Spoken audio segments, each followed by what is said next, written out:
अगर आप रिटायर हो चुके हैं और रिटायरमेंट के बाद अपनी लाइफ बिना टेंशन के गुजारना चाहते हैं तो एक स्कीम में निवेश कर आप हर महीने 20,000 रुपये की मंथली पेंशन पा सकते हैं, वो भी अपने निवेश को सुरक्षित रखते हुए। अब आप जानना चाहेंगे कि आखिर ये कौन सी स्कीम है, तो बिना देरी करे आपको बता दें कि हम बात कर रहे हैं पोस्ट ऑफिस की सीनियर सिटीजन सेविंग स्कीम की, जो एक सरकारी योजना है जिस पर मिलने वाला ब्याज सरकार द्वारा तय किया जाता है। और आज के समय में इस स्कीम पर मिलने वाली ब्याज दरें बाकी अन्य सरकारी योजनाओं से काफी बेहतर हैं। क्या है ये स्कीम और कैसे किया जा सकता है इसमें निवेश, आइए जानते हैं इस वीडियो में। जैसा कि आपको बताया कि सरकार क्वार्टरली बेसिस पर इस स्कीम पर मिलने वाले ब्याज की समीक्षा करती है। वहीं इस तिमाही अक्टूबर से लेकर दिसंबर के लिए सरकार की तरफ से स्मॉल सेविंग स्कीम की ब्याज दरों में कोई बदलाव नहीं किया गया है, यानी आपको इस स्कीम पर वही ब्याज मिलता रहेगा जो आपको पहले मिल रहा था। ऐसे में सीनियर सिटीजन के लिए चलाई जाने वाली senior citizen saving scheme account के लिए भी ब्याज दरें नहीं बदली गई हैं। स्कीम पर मौजूदा समय में 8.2% की दर से सालाना ब्याज मिल रहा है। रिटायरमेंट के बाद कोई भी स्कीम में एक मुश्त पैसा लगाकर रिटायरमेंट के बाद रेगुलर इनकम का इंतजाम कर सकता है।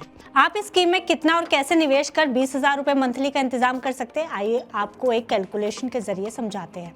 सबसे पहले आपको बता दें कि इस निवेश पर क्वार्टरली बेसिस यानी कि हर 3 महीने में ब्याज दिया जाता है। स्कीम के तहत आप मैक्सिमम 3 महीने में 61,500 रुपये तक का ब्याज पा सकते हैं, जिसे मंथली बेसिस के हिसाब से बांटा जाए तो हर महीने 20,500 रुपये बनते हैं।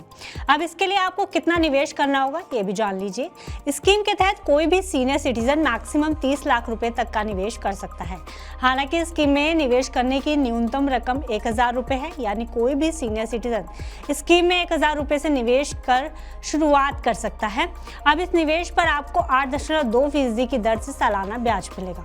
ऐसे में आपको 20,500 रुपये महीना पाने के लिए स्कीम में 30 लाख रुपए निवेश करने होंगे, जिस पर 8.2% के हिसाब से आपको 2,46,000 रुपये सालाना ब्याज मिलेगा। वहीं से अगर क्वार्टरली बेसिस पर डिवाइड करें तो 61,500 रुपये और मंथली बेसिस में डिवाइड करें तो 20,500 रुपये आपको ब्याज के तौर पर मिलेंगे। वहीं आपका निवेश भी पूरी तरह सुरक्षित रहेगा। ऐसा नहीं कि आप इस स्कीम में 30 लाख रुपए ही लगाएं, आप चाहे तो कितना भी पैसा इसमें निवेश कर सकते हैं। अगर आप इस स्कीम में 1 लाख रुपए निवेश करते हैं तो आपको क्वार्टरली 2,050 रुपये, 2 लाख पर 4,100 रुपये, 5 लाख पर 10,250 रुपये, 10 लाख पर 20,500 रुपये, 20 लाख पर 41,000 रुपये और 30 लाख पर 61,500 रुपये का ब्याज मिलेगा। तो ऐसे में आप अपनी जरूरत के हिसाब से स्कीम में पैसा लगा सकते हैं। वहीं 5 साल के हिसाब से ब्याज सहित रकम का कैलकुलेशन किया जाए तो 5 साल में आपकी 1 लाख की रकम 1,41,000 रुपये, 2 लाख की रकम 2,82,000 रुपये, 5 लाख की रकम 7.05 लाख रुपये, 10 लाख की रकम 14,10,000 रुपये, 20 लाख की रकम 28,20,000 रुपये और 30 लाख की रकम 42,30,000 रुपये हो जाएगी। स्कीम के लॉक इन पीरियड की बात की जाए तो स्कीम पर मैच्योरिटी पीरियड 5 साल का रहता है, यानी स्कीम में किसी भी व्यक्ति को कम से कम 5 साल के लिए पैसा रखना जरूरी है। हालांकि जरूरत पड़ने पर आप इस स्कीम को बंद भी कर सकते हैं, लेकिन ऐसा करने पर आपको पेनल्टी के तौर पर कुछ जुर्माना भरना होता है। अकाउंट खोलने के 1 साल के अंदर ही अकाउंट बंद कराने पर आपको अपने निवेश के लिए कोई ब्याज नहीं मिलता। अगर आपको ब्याज और पहले ही भुगतान किया जा चुका है तो उसको आपके प्रिंसिपल अमाउंट से काट लिया जाएगा।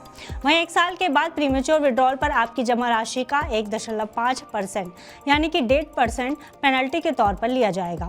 वहीं 2 साल के बाद प्रीमेच्योर विड्रॉल पर 1% पेनल्टी चुकानी होती है। आप 5 साल के बाद भी इस स्कीम को अगले 3 साल के लिए एक्सटेंड भी कर सकते हैं, वरना अपनी जमा रकम अकाउंट से निकाल सकते हैं। स्कीम के तहत मिलने वाला ब्याज क्वार्टरली बेसिस पर 1 अप्रैल, 1 जुलाई, 1 अक्टूबर और 1 जनवरी को आपके अकाउंट में जमा किया जाता है। ब्याज की रकम आपके पोस्ट ऑफिस सेविंग अकाउंट में क्रेडिट हो जाती है, लेकिन अगर आप इस ब्याज की रकम को विड्रॉ नहीं करते तो इस ब्याज पर आपको कोई अतिरिक्त ब्याज यानी कि कंपाउंड इंटरेस्ट का फायदा नहीं मिलता। इसलिए इस ब्याज को निकाल लेना ही बेहतर होता है। टैक्स छूट की बात की जाए तो इस योजना में निवेश करने पर आपको इनकम टैक्स एक्ट के सेक्शन 80C के तहत 1.5 लाख रुपए तक की टैक्स छूट मिलती है। ऐसे में अगर आपकी उम्र 60 साल या उससे ज़्यादा है तो आज के समय में सुरक्षित निवेश चाहने वालों के लिए इस स्कीम से बढ़िया कुछ नहीं। हालांकि VRS लेने वाले भी जो 55 वर्ष से अधिक उम्र के हैं लेकिन 60 वर्ष से कम हैं, वो भी इस अकाउंट में पैसा डाल सकते हैं। आप इस स्कीम के लिए किसी भी नज़दीकी पोस्ट ऑफिस में जाकर जानकारी हासिल कर सकते हैं। आपको जानकारी कैसी लगी हमें कमेंट बॉक्स में लिखकर जरूर बताइएगा। साथ ही ऐसी ही जानकारी के लिए आप बने रहिए मनी 9 के साथ।